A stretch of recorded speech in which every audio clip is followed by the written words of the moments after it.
we'll sort of get into it. Hello, everybody. I'm going to adjust. Sorry about my hand. There we go. We don't need lovely, but I hate that. Oh, are you still rolling? Oh my God, that you are. Here we are. All right. That was just goofy. Please tell me, is somebody there? Please show up. Oh, good. Okay. Hey. Hello, first person. Now we're in business. Oh my gosh. I accidentally turned off my phone. It wasn't pretty. No. All right. Hi, everybody. It's Natalie from Creative Makers. How are you? Thank you for being here. Lovely person that's on. Today we're talking to Amanda Gerhart. Hi. Full-time ceramicist. Ta-da, That's ta-da! me. I'm doing it. Okay. Well, let's get into it, and people will join us, and they also watch after the fact. So Sure. We'll see what. Oh, hi, Tom. Friend Tom's there. Okay. Anyway, so I'm gonna just start the way I start with everybody, and then we're gonna just take it from there. Okay. All righty. All right. So the first question I usually ask people is, were you a creative kid? And then tell me about how you expressed it. Yeah. I've always gravitated towards art. Before it was pottery, I was painting and drawing.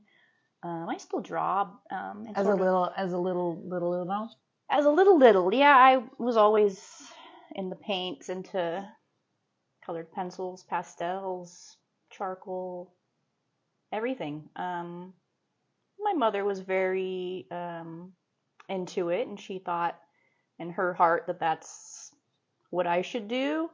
Yeah, whenever I was bored, I was doing art. I was finding things. I was,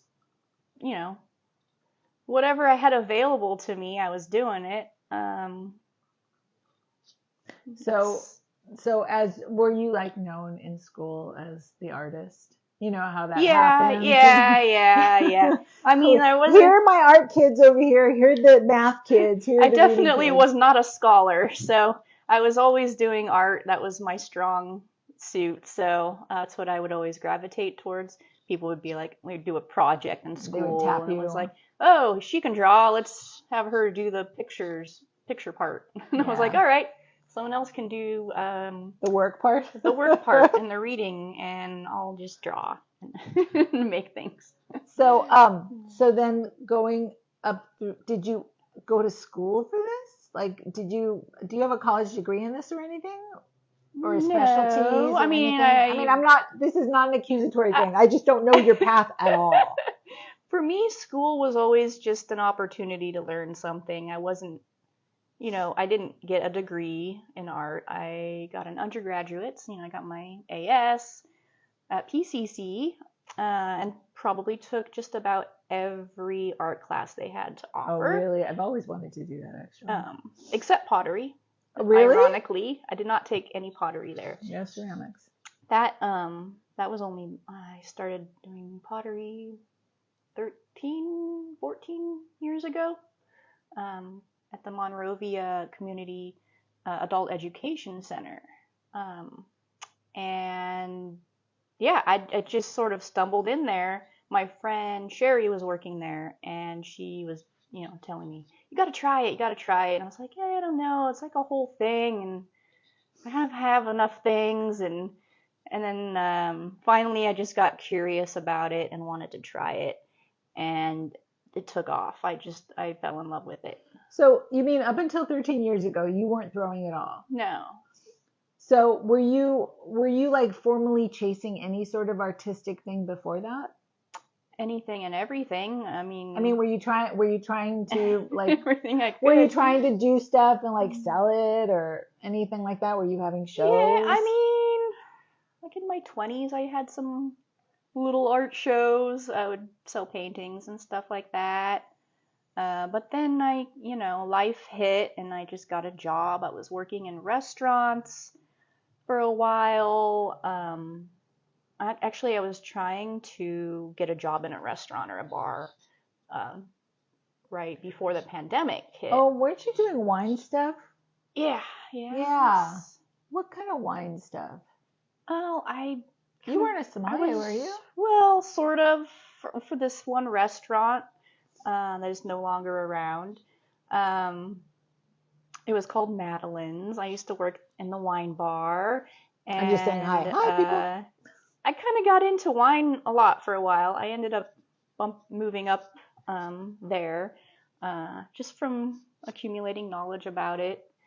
And I always enjoyed that. I think I kind of like to make the best out of any situation that comes along, but I kind of got bored. Like I was just like, it's, wine is great and like the knowledge is vast, but it's still to me just a beverage. I'm like, Not enough there. yeah. It's like I like it, but not that much. I don't want it to be my whole life forever. And I was kind of going back towards that world before I started working as a potter professionally. And I'm really glad I didn't. I'm really glad that those interviews didn't work out. They didn't pan out. I didn't get hired. I was secretly praying I would not get hired. That's so. And then this job came along. The universe to tell you, Yeah. don't hire me. Make sure I don't get hired. You just gotta follow your heart. You really do. Cause like all the voices around me, like they're telling you gotta get a job, Amanda. You gotta just work. You gotta just suck it up and do something you hate to manage your life. And I just didn't want to. I really didn't want to. And then an opportunity to be a production potter came along, and I was living with my father, and I really wanted to get out of there as soon as possible, and so I applied for this job. I wrote an email to the owner saying, I don't have experience doing this, but if you give me a shot, I'd like to try it out and see if I can. And he emailed me back maybe not even 10 minutes later. Like, can you come in today? And I was like, yeah, I'm there. So, okay. So, all right. I'm going to go back. So you get introduced to pottery and you just fall in love. Mm-hmm. And then are you doing it every day? No, I was doing it twice a week for years because that's the only time they had available. So you were still making time at that workshop or that studio or the class, and so you didn't have anything at home to like explore this with necessarily. Not really. I mean, I had my own little home space to work. Mm-hmm. I ended up getting my own wheel and doing things more often.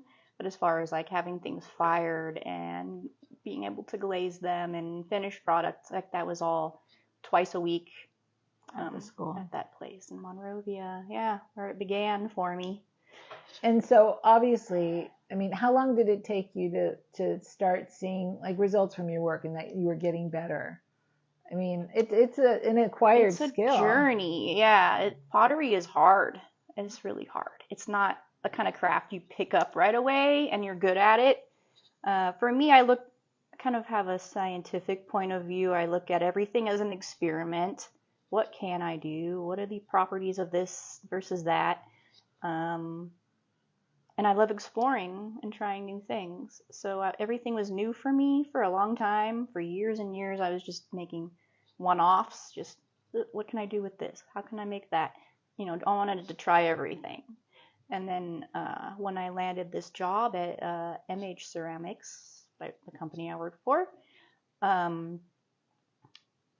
I became very focused at production pottery, making multiples, making everything the same size and form, and I really developed skills for that, which is completely different from where I started. Right, because I mean, if you're just making one-offs, it's almost like you're creating on the go, right? It's sort of what happens when I poke here and press there, and yes, definitely. And then when that's done, experiment. It starts all over again. Mm-hmm. What happens when I do this and do that? So okay, so this was a lucky, not just a lucky land. I mean, I think it was for you, obviously, but it was really an unusual job to see become available. Mm-hmm. This is not something you see, just pop up. We need production potters, Well, I mean, they're out there. The jobs are out there. There's people that need production potters. But It's crazy to the me. job that I landed, is very unique in the sense that like the style is really cool. I really like the guys that I work for. They're like my family now, and like that's a miracle to me, to get a job doing something I love, working for people I love in this, creative environment. And I get to play in the mud all day. And I'm proud of what I'm making. I love it. Talk a It's little very bit. special. Talk a little bit about what you're actually making. Like what kind of work do they have you do? Oh, I have an example I Oh, can show you. show. Oh, Hold on. this is just like, okay, so this is just a beginning piece. This is one of my first jars. We make a lot of jars. This one didn't make the cut. It's like a little frumpy, not a perfectly round ball for the lid. This is just a small Oh, and jar. it's got the hollow lid too. I mean, it's cute, but it didn't quite make it, so they gave it to me to keep. As a reminder. Yeah, just like where I've been, looking at this, I can see all the flaws. I mean, most people will be like, "Oh, it looks like a fine jar," but to me, I see all the flaws, like all the places I've been. Um, this should be thicker. This should be a more fine-tuned curve. Just little things I notice, like I've become so much more professional.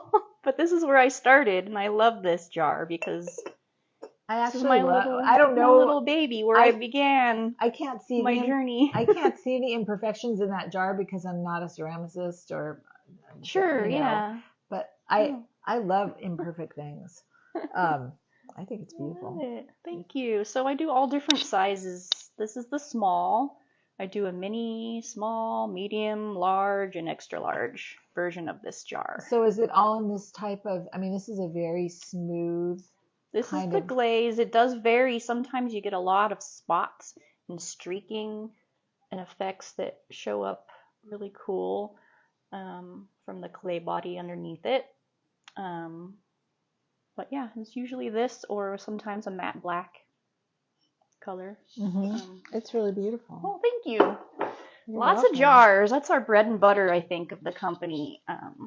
And they're like, are they? Do they work with interior design places, or is that how they get their work out? Yeah, we distribute worldwide, actually. Canada, New York, Paris, all over Northern California, This is incredible. Los Angeles. Yeah, it's amazing. We don't advertise. We don't have to. We don't do the social media thing very much. We are on Instagram. MH Ceramics is on Instagram, but very small presence. So we don't really do much on there. It's just to say I have an Instagram account. It's just kind of there. Whenever we do put something on there, it just disappears. Like people buy it. It's pretty cool. I don't know any other ceramicists with this problem, but we can't like keep up with our orders hardly. We keep hiring new people. We've got like 7 or 8 people now. That was my next question. I wanted to know how many ceramicists actually work in this. Is it a facility? So we used to be in a garage in Glendale, and it just was getting more cramped, and the walls were coming in, and I was just like, I don't have anywhere to put my work. Like, where are we gonna? We got to get this stuff out of here. Did they? And they had a kiln there that they. No. We fired off site. There's 2 different places we have our stuff fired at. But we just outgrew that space, so my bosses got this place in Pasadena, and we're building a studio from scratch. It's amazing. It's a whole nother journey, and I'm so excited about it because I've never done anything like this. It's like a dream of mine to have a community and build this kind of a type of a thing. And but I never felt like I could do it by myself. I didn't have like a team or anything. Now I have a team and support, and I'm helping in any way I can, and it's just so exciting to like build from scratch. We're getting a gas kiln. Um, so we're having the plumber put the gas line in now, and the sinks, we just put the sink in, and we're just building and building and building, um, and maintaining production all the while. Yeah. So that's really cool. I've got friends working with me now. I've got old friends, new friends. Um, it really is a cool job for people, especially if they just someone wants a part-time job doing something. You get paid per pot. Um, so however many you want to make, that's Right. what So you can make. Like you don't have to do certain hours, you don't have to get your shifts covered, it's very flexible in that manner. Some people it's come just in. completely an artist space. You just produce Mhm. work in Yeah. whatever time. There's no like this is when our office is open. Probably everybody Yeah. has a key or whatever. If you want to, yeah, everyone, we're gonna get door codes eventually, get rid of the keys.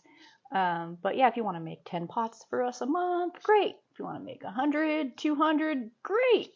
Uh, This is like a dream thing. it's I mean, it great. I really love is like it. a dream job. It is. It truly is. It's amazing. These retail stores just keep ordering from us, and my guess is that other retail places look at the retail places we're in currently, and that's how they find us and start like saying like, I want that in my shop. That would be a perfect piece for my store. Yeah, Yeah, I think my that's what's client would happening. appreciate I that. mean, that has to be what's happening, because how else are they finding us? I mean, we have a website, but it's just a regular Well, website. when somebody's work is good, I mean, don't you walk? I know I do. I walk into people's homes and I go, "That's a really great painting. I love what that artist has done. I want to talk to Yeah, them." who is that? Yeah, What are who they? is that? Where What is are that? they? Yeah, Where's more? I want more. exactly. How do I get to them? Exactly. I mean, so Yeah. to me, it's no surprise that if you're making quality products that are really beautiful and useful at the same time, and you get to live with, that people would want to have them Yeah. and find you. Yeah. Yeah. So, I'm gonna. It's. I've known you for a number of years, but I didn't know you really well. I mean, you and I are new to each other's circles, I think, pretty Yeah. much. Yeah. But I think in the past you were much more quiet and reserved. I mean, I don't think by any means that you are out like totally out there at all. But I do notice a shift in you. Oh.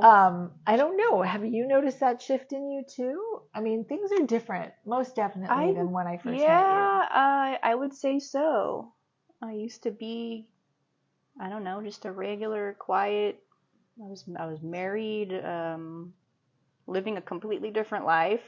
Um, but just out of determination, and also I had nothing less left to lose. Um, just kind of push myself just to do it, just to open up and do something I really care about and really love, and just be determined to stay that way. And I don't know, I guess that kind of changed me. How I am. Um, What my daily life is like. so, I mean, do you think it was I mean, I would imagine that during that time that you didn't have this, that maybe it was something that you were yearning for, but maybe you didn't let yourself see it, or I didn't know how. I didn't know. I didn't think I could, you know, do something I really love. I didn't think it was possible. Um, 'Cause yeah, you just, you get told your whole life, you just gotta work and you gotta just put in the time and just whatever, make money so you can survive. And I just really hated that. And just being stubborn, not wanting to keep that life up. It's like, no, I'm just gonna play in the mud, and well, I think too. I mean, something's bound to happen eventually. I mean, maybe living with your dad too, and maybe having, I don't know if this is true, but maybe having a place to sort of like, it wasn't a place necessarily to fall apart, but I mean, Yeah, when you talk about I had nothing left anymore, and I mean yeah, somebody was actually underneath, sort of catching you. yeah. I felt like I hit rock bottom. Felt like I was in a situation I wanted to get out of. I did not want to stay there living with my old man. Um, I love him. He's great, but he's from a different time. Well, And I think I don't want to live that way. I don't know if I've talked about this with you, but or with anybody in our circle, but I mean, I don't know about you, but every time I go back to go see my mom, I'm 13 again, and I hit that Hmm. rebellious stage all over again every Yeah. time I walk in. Yeah, it definitely sets you off in certain ways. Yeah, I lived there through the lockdown of the pandemic, and I, had some thoughts I'm not proud of. Um, I think we all did, I'm like, but those kind of yeah, thoughts. let me just I have put those this kind of thoughts. pillow over your face. No more talking. Oh Lord. Oh my God, yes, but no, it really pushed me to do what I really want to do. Well, before you got the job at the as the production potter, you were doing other stuff though to try and get this into gear. Yeah, I mean, I have an Etsy shop. Um, Is it so under Amanda Gerhart? it's Aquarius of the Oh, that's Arts. right, Aquarius of the Arts. If you guys want to check it out, just in case you start to ask me I about, we mean, want to see her stuff. it's cute. I don't update it often enough. I have a It's lot fair. more pieces than what's on there. Um, I was just working too much to keep that up. I But you were also selling stuff. I was selling, selling stuff there. And I also was teaching pottery at another studio in Silver Lake called Claytivity. They're very nice there. It was too much for me with opening the new studio. I think instead of teaching, I rather focus on my own products and maybe update my Etsy shop or maybe create a different shop. Um, I also plan on doing the Los Feliz flea market with my friend Jacqueline on Saturdays. Upcoming. I think that maybe starting next Saturday. I'm not sure about that yet. I still need to talk to her, but I would really like to do something like that Where you get out in the rather public. than just at the website. There's something nice about meeting Different. people up front and, Yeah, talking I about your do like work that. and just talking. It's a lot of work, but I like it. Yeah. It's Here, fun. I'm going to pull this piece over and we're going to talk. I want to talk about this piece Oh, because this okay. piece is really unusual. Here, hold this. Ew, my This heart. this is yeah, a piece that Amanda did. Now, how long ago did you do this piece? A couple years ago? Oh, 2020. How There you about go, there it 2020. is. So 2 years ago. So yeah, this is a hand-built piece, more sculptural than I usually work. An anatomical heart vase. Um, this is different from the other ones, but yeah, these little vessels actually do go through. You could put like a single flower in here or something like that. Um, So it holds water it or does whatever. if you wanted to, Hmm. but more it's just What like a were you sculpture. thinking when you made this piece? I mean, 2020. Go, go. I don't want to say anything. Well, I like anatomy. I think, you know, Valentine's Day hearts are kind of kitschy and dumb. So I like to go more realistic when I'm like thinking about the heart, the battery that we have inside of us. Um, yeah, I don't know what to say about it other than that. It was just really fun to make. I used dowels to make these little tubes. Let me ask you a slab question pottery in that's like more the vessel. psychological in its nature. Mm. Um, I mean, we all have breakups and stuff. Is this related? Maybe, maybe in even an unintentional way. Maybe Maybe you didn't even think about this because you've done this I in a did need series. to put my heart out there because I was protecting my heart for so long. Maybe I just decided like I just need to put it out there. Well, I mean, I'm just thinking. I mean, because this isn't just lovey-dovey heart. I mean, this is like raw, real. Yeah, this is I mean, the everything that's insides. right. Everything. I mean, this is bodily. It's you know what I mean. It's not for somebody who isn't thinking. Yeah, and it's also worn. If you look at the glaze here, I did a few different layers of different color, did white, red, and black, and then I took some sandpaper and I rubbed it away. So this is a worn heart. It's been through some shit. Um, Okay. But I mean, were you even been were you toughened up. conscious? I mean, my mentioning this is this like, oh my God, I never even thought about this, or were you aware and you were just like, yeah, I didn't want to talk about it. Thanks, Natalie. No, that's fine. Um, yeah, it's hard to say, really. Maybe I was conscious, but this kind of thing just kind of flows out of you, doesn't it? Though it's This not is what I was really talking about, like not really premeditated. It's just something yeah, I wanted to do. it's I was unavoidable. just wanting to do it, so I did it. Right. It's like unavoidable. You don't Mhm. even intend to do something that's about you or your life Yeah. or about your background, and then out it pops out. Art And is just a reflection of your own observations of the world. exactly. Honestly, it's more realistic to me than photographs and I feel like though I'm introducing you to your own work. Did you? Hi, oh Amanda. yes, nice to meet you. Yeah, we did have a journey, didn't we? Right. Oh my god. I mean, did you sell any of these or did you keep them all for yourself? Well, I put them on my website, but they haven't sold. I think because I priced them kind of high because if I'm gonna sell these, I want to make some money at it. Spent quite a bit of time making these, and I think they're great. And if they don't sell, I don't really care because I think they're cool. Mm-hmm. Keep it in my house. I think I have like two other of Yeah, I think these, I but they're saw all a little different. I saw at least two of them. Hmm. Um, Did you have a hard time making that transition? Some artists have a hard time making that transition from making work to actually selling their work or letting it go to be sold. You know, it's like this is a piece of me I don't want to sell. Oh no, I couldn't possibly sell that piece.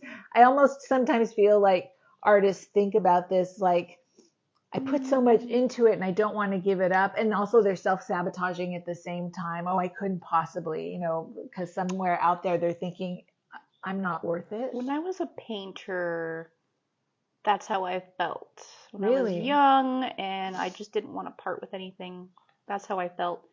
With pottery, it's different. The only way you get good at pottery is making things again and again and again. Just like musicians, you have to practice to get any good at your instrument before it's your little toy that you can play with and do whatever you want. You have to practice. So pottery, I made a lot of garbage. And I was happy to sell my garbage because I wanted to make the next one that's going to be better. So you didn't feel that And though about it your, just always feels that way. but you didn't feel that way about your paintings? Like painting, you didn't feel No, like, that was more like I work on the same painting for a long, long time. And it was more of like a long journey just for one. Whereas pottery, like you can make one in a day, and make a bunch in a day, and then you see the progress, and you're like, okay, the best one is the one I'll sell, and then you keep the ugly ones for yourself. which is sort of opposite from when you're a painter, because you want to, so I don't know about you. Sometimes I want to keep the best one for me and then let the other ones go. Because you're going to be looking at it on your wall. Yeah, I guess. Now I'm Where I can hide mine in the cupboards. Now I'm telling a little bit too much about me, and we're not going to go there. Here, let me take this. I'll take that so you don't Yeah. have to. It's here. I'm gonna just bring it up really close so you can see. It's really lovely. I'm gonna let you look inside so that you can see. This is really, look how cool that looks. It's Just from funky. there. It's funky in there. Just from Oh my here. god. I'm gonna flip it over. I have to turn this off. You can see the bottom where she marked it. Anyway, it's really lovely. Yeah, that's my Do you, non-functional pottery. I I was, don't have a lot of that. do you think the ability to let stuff go too is, I mean, pottery can be much more functional than a painting. A painting just hangs on the wall. Yes, pottery has taught me to let go. It really has. And it gets broken, It's called shit happens. You're not gonna win them all. I'd say like 1 in 4, maybe 1 in 6 are just not gonna be exactly what you want it to be, or maybe the glaze got messed up, or maybe it got a crack. So you just have to make more. And the focus is always on the next one. It's always, what am I doing next? Or like, what did I learn? What can I do to make this better?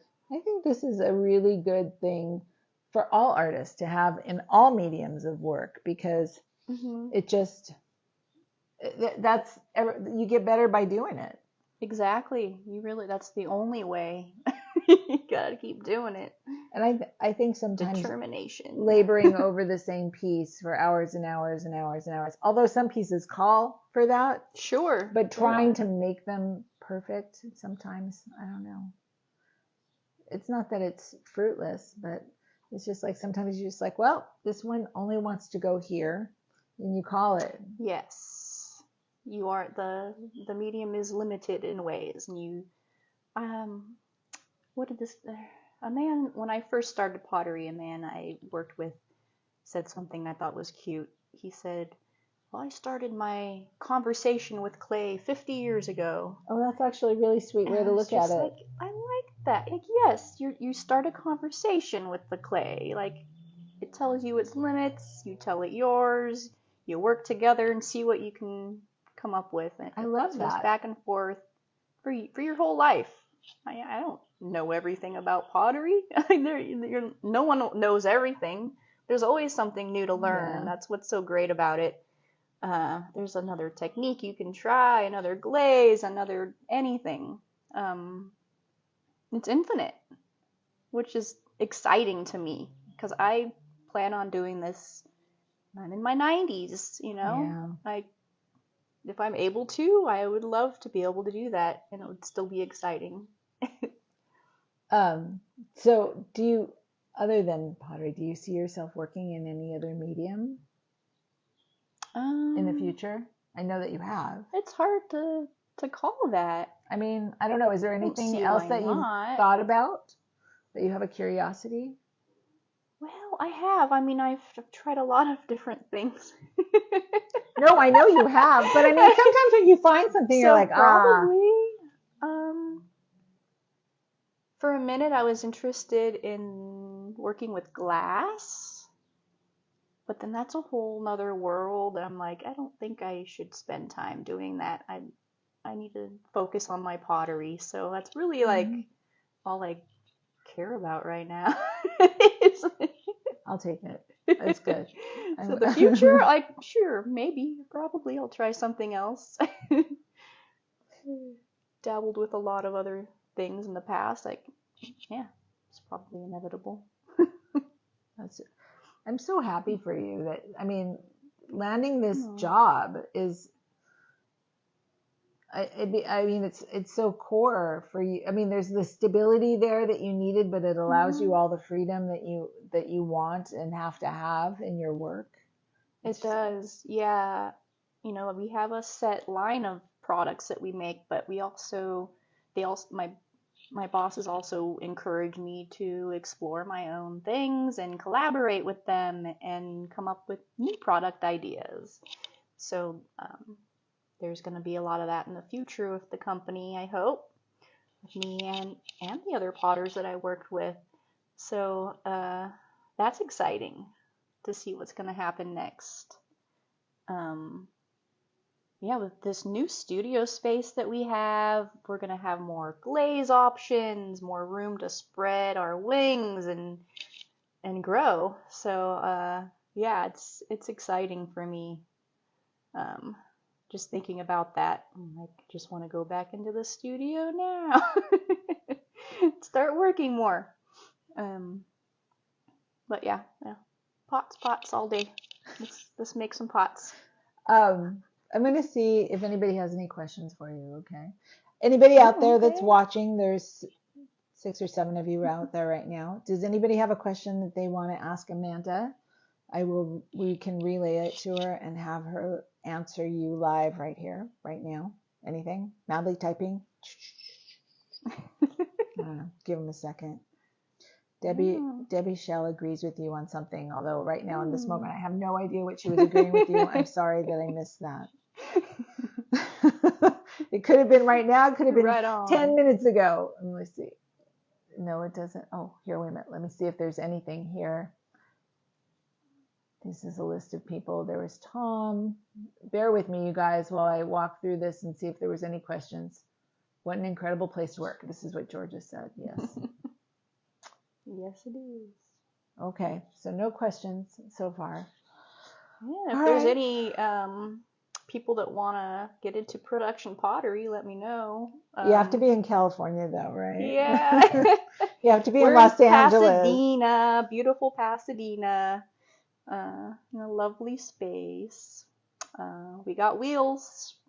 We got tools. Were you the clay. First production potter that they hired, or I was, I think, the third one. The third one? Mm-hmm.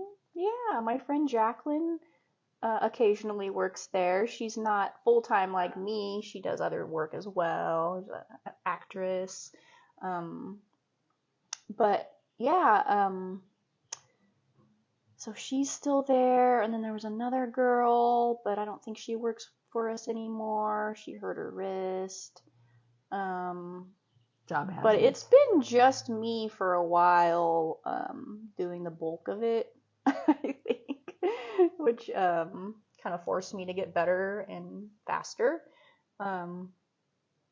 So yeah, all that time spent alone kind of added up.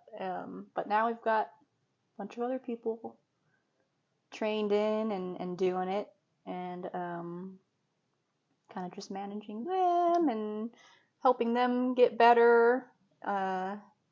So yeah, that's what I do.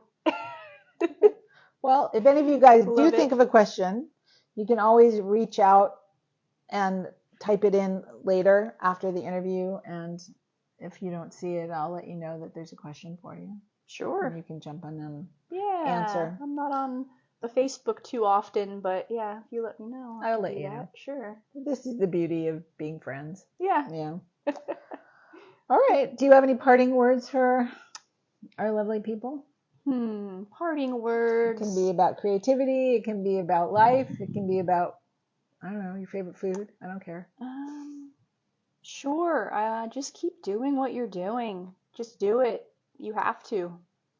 The world demands it. You just have to keep doing it. Be determined, be diligent. It will eventually turn into something. You really just have to. I don't know what else to say. You just don't even know what it'll turn into. You don't That's know the thing. until you have no idea. Until it feels right. When you have something that means something to you, it feels right, and you know you're where you're supposed to be, and continue that path as long as you can. That's all. That's all. Thank you guys for being here. I really appreciate it. Oh, Debbie Shell says, thank you very much. It was lovely to meet you. Oh, thank you. Good Listen luck to you what all. lights it up. Yes, and Mike gives you a thumbs up. Okay. Well, there you go, you guys. Thank you very much for being here. And next week we'll do it all again with somebody really fun. I promise you. Another working artist who does this for his living, and you'll see his work. It's David Palmer. But anyway, we'll talk about that later. All right, have a good day, you guys. Natalie. I'll see y'all later. Thank Georgia you. agrees with Debbie. Okay, good. Bye.